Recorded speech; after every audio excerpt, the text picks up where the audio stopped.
Hey everyone, I haven't seen you for ages, guys.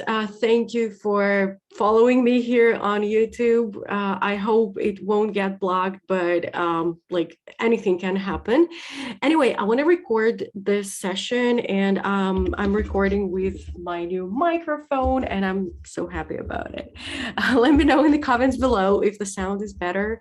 And I'm trying to speak as I speak because every time I have a recording device, I'm so loud and I'm so emotional about this. So hopefully the quality is going to be better. So one thing I want to tell you is that, you probably know that all the exams are suspended in Russia and we have no chance to take the real IELTS test here because both centers just stopped functioning. And so for 3 months, I guess, they stopped running IELTS exams for 3 months. And the thing is that a lot of people want to immigrate right now and they are preparing for the general module, but I haven't done the general module myself. I've been doing only the academic module, but I've decided to take this official IELTS mock test. And as you can see, I've already finished the listening part, the reading part, and the writing part. I had a letter to a friend, thank God. I feel more, confident about writing friends rather than complaining to, I don't know, the city council. The essay was pretty easy also. We'll see the result because I don't know, I hope the Australian examiners are going to give me the same scores that they would give me at the real exam. So without further ado, let's start the speaking session. And I'm going to record it here on Zoom. And probably I'll edit this video later because I want to include my results and I want to explain all the band scores to you because everybody thinks that IELTS speaking is about fancy vocabulary, idioms, grammar structures. It is, but everything should be used naturally and fluently. And the first thing they're looking at is your fluency and coherence. If you can develop topics, if you are actually answering all their questions that are tough, actually. One thing I hate about this speaking test is that they're going to give me 30 seconds in part 3, and that's not enough for me to develop a topic, but I'll try. Anyway, they'll hear my fluency, they'll hear my topic development here. We'll see with Lexis and grammar if I make any mistakes because I'm a little bit nervous right now. I'm stressed out as usual. And the last thing is pronunciation. My American pronunciation is hopefully okay because I've been getting 9s on the real IELTS test for my pronunciation. So my maximum score was 8.5 2 times on the real IELTS speaking test. Usually it's 8. We'll see what they give me this time. This is my 3rd time taking this test, but it's my first time ever doing the general training IELTS test. Okay, so let's go. I'm pretty nervous. I hope they let record it because otherwise I'm gonna lose the test. I'm gonna lose marks here. Let's go.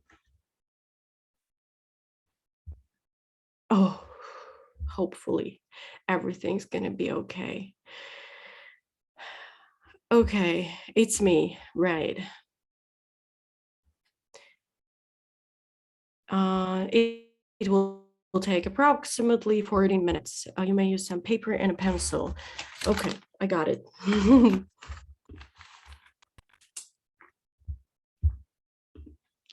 Hello, my name is Irina. Blah, blah, blah, blah. Oh, okay.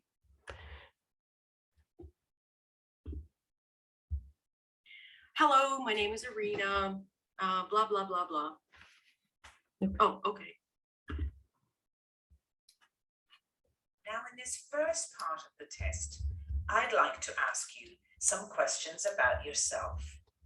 Let's let's talk about what you do.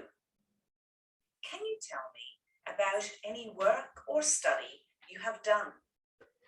Well, I've been into extreme sports for my whole life, and I've been doing wakeboarding quite professionally. I've been, practicing for about 5 years right now, and I've been participating in a lot of championships, and I've been teaching people, so that kind of stuff.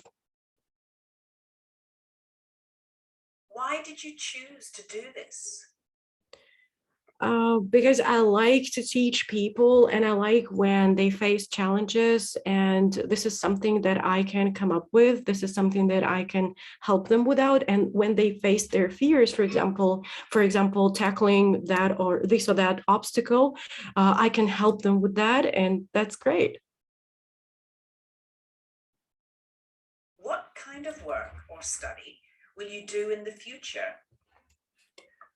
I'm planning on just doing what I do because I really enjoy it. I'm also planning on taking up surfing, and probably I'm going to get my license on the yacht, and I'll probably, get my license and have a boat and yeah, work there.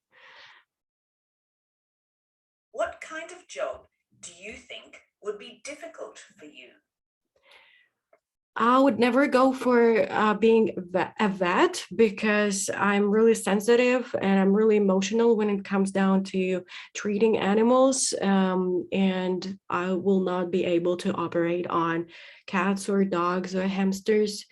That's really heartbreaking when they're sick. Now, let's talk about eating out. When was the last time you ate at a restaurant or a friend's home, and why? I had a great night last night. I was at my friend's birthday and we went to a great restaurant where they cook tuna. I love eating fish. So we were just having fun there. Yeah, just celebrating her birthday. She's 24. Do you have a favorite restaurant you enjoy going to? I actually do, and it's the one called Gorinich in the center of Moscow. I love the ambience there and the service, and their food is delicious because they have a really professional chef whose name is Artyom, and he's really good at this. What's important to you when choosing a restaurant, and why? First of all, the menu and the quality of food, plus the chef. I should be really sure that this chef is a real professional.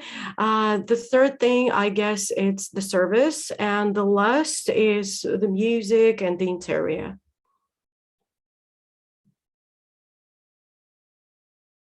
If a new restaurant opened in your town, what would attract you to eat there? I guess their Instagram, because since we're all online right now, and if I see a great account and I see that people have been working on creating this stuff and taking pictures, this is the first thing that would probably attract me going to this new restaurant. Let's talk about learning languages. How many languages can you speak? Actually, I can speak 3 languages. My native is Russian and I speak English. I also speak German. I used to study it at school and at university, but now I guess since I haven't been maintaining it, now I guess I just can speak and understand just basic phrases. So all in all, 3 languages. Did you enjoy language lessons when you were at school? And if so, why? Honestly, I didn't enjoy my language lessons at school because of the teacher. She was really frustrated about me all the time, and she was like really, she was intimidating because she told me I would never make it and I would never learn English. Yeah. Which other language would you like to learn in the future, and why? I do love Spanish, and I think this is the second popular language in the world, and I would rather learn it because the other day I was in Miami and I couldn't use English as no one speaks English there. Everybody speaks Spanish, and I felt miserable. So that's why I want to learn Spanish. Would you like to teach your first language to people from other countries? And if so, why? I'm not sure. I would love to teach Russian because it has a lot of rules and conjugations and a lot of endings, and we have three genders. It would be really frustrating to people and for me to teach. So I would say no here.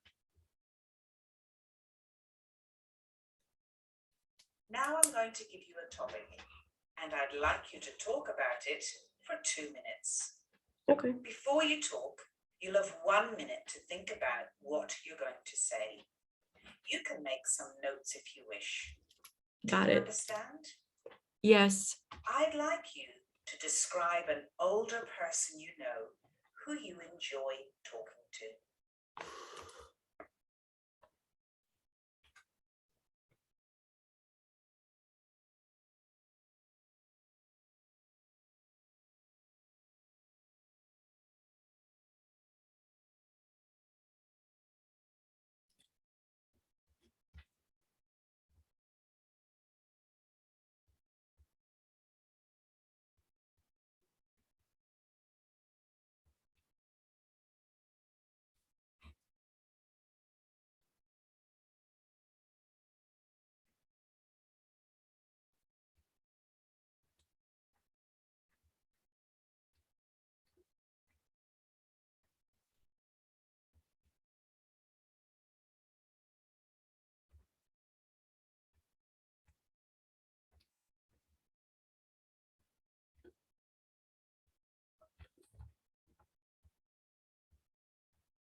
All right. Remember, you have 2 minutes for this, so don't worry if I stop you. I'll tell you when the time is up. Can you start speaking now, please?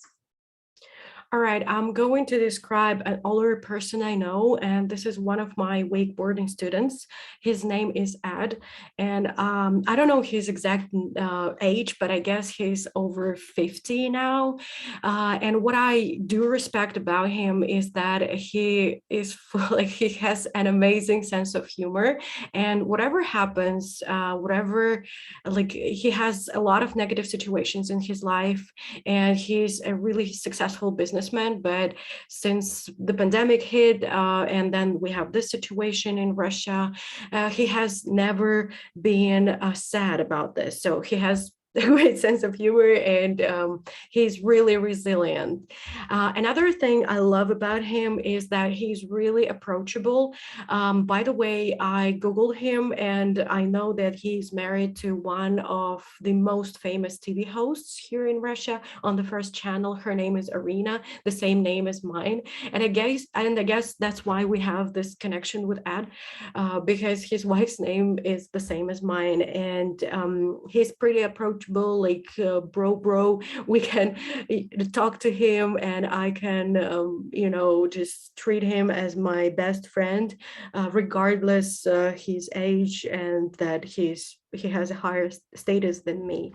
So yeah, he's really down to earth, and in terms of wakeboarding, he's really determined. And even though we can work on the same trick every now and then, and his progress is really slow, probably because of the age, but he never gives up. And well, I guess another thing that I love about him is that he is absolutely he loves doing sports, and it doesn't matter to him if he doesn't have progress. He just enjoys the process itself.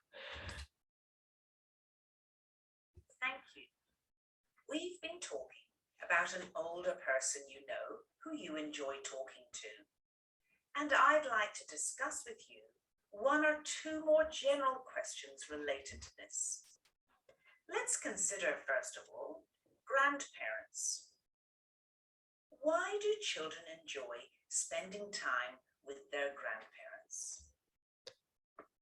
One of the obvious reasons for this, I guess, that a lot of grandparents are really lenient to their grandchildren compared to parents, and they let them do whatever they want, and they let them play, they let them jump around the house. Another reason is that grandparents can teach them a lot of skills like cooking or fishing, like a lot of skills that we can apply in life. Which is more enjoyable, to be a grandparent or a parent? I'd say the most rewarding thing about being a grandparent is that you don't need to rush. You don't need to earn money and provide for your family. So you've done everything. That's why it's more enjoyable than being a parent, because a lot of parents have to work hard and they work long hours and they have to juggle their family life and their work life, and it's usually exhausting. That's why it's not that rewarding. Should grandparents help to look after their grandchildren? And if so, why? I'd say definitely, because first of all, they do enjoy it. And so their grandsons and granddaughters are something they've been waiting for, and they've been longing for taking care of them.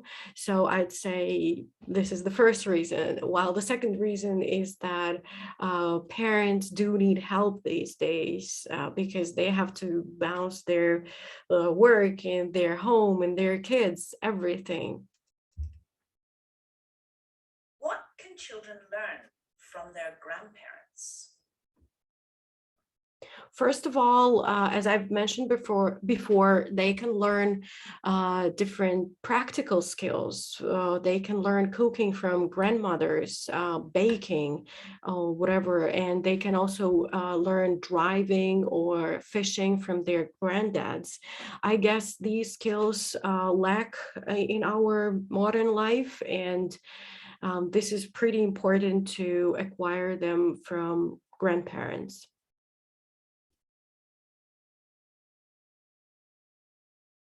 Let's move on to enjoying old age. What's the most suitable age for older people to stop working? As in many countries, the retirement age, the average retirement age is 65 or 65 plus, both for women and men. I guess this is the most suitable age because these days older people live longer and they have better health care, and they should work as long as they want because they feel needed. And so this age, 65, I guess the most suitable one.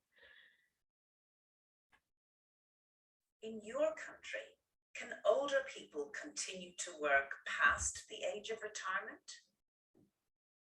They definitely can if they want to, and I guess no one would restrict them because these days a lot of companies have those kind of agreements that they sign that they can't fire or they can't make a person resign if they are older.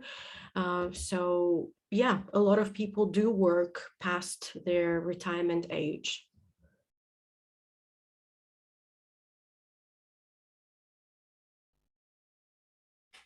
What are the benefits to older people of taking up new hobbies? Well, the first benefit I'd say is it helps them to fight Alzheimer's disease and dementia, as when you take up a new hobby, new neuron connection form in your brain, and it's really good for your memory and brain activity. Another thing is that they socialize more and they can find a lot of friends and like-minded people when they take up a new hobby. How important is it for a person to prepare financially for their old age? Well, a lot of people have this kind of financial cushion if they are self-employed, they pay and they get their pension, or if they work for a company, they get their pension.